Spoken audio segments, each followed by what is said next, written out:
make a killer guacamole, okay? And then I'm gonna put a BLT up on top of it.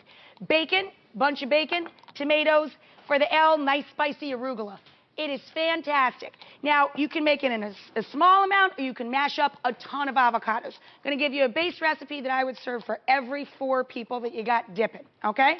I got 2 avocados in here, nice and ripe. I'm gonna hit them with some lemon juice. If the lemon doesn't feel like it's gonna give off a lot of juice for you, pop it in the microwave for about 10 seconds, and it really gets the juices flowing. Squish the juice on in. Then take a couple of cloves of garlic, 2 large cloves of garlic, start chopping it. Once it gets down pretty small, put some coarse salt with it and paste it. Just like that. Just push the flat of the knife down over the garlic and turn it into a nice paste. That way, when you're eating the guacamole, you won't chomp down on one big old hunk of garlic. It'll be evenly distributed throughout the whole guacamole. Get your paste into the bowl. Man, it smells good in here. I love garlic. I always smell like a salami. It's great. Now, I got 1 small jalapeno pepper there. You seed it if you don't like things too spicy. That's where the heat lives in a hot pepper, or in the seeds and the ribs. So I scooped it all out so it wouldn't be too spicy. Pop that in there. A little bit of red onion action. That's half a small or a quarter of a large red onion. Then you just mash it all together with a fork. And that's your basic guacamole.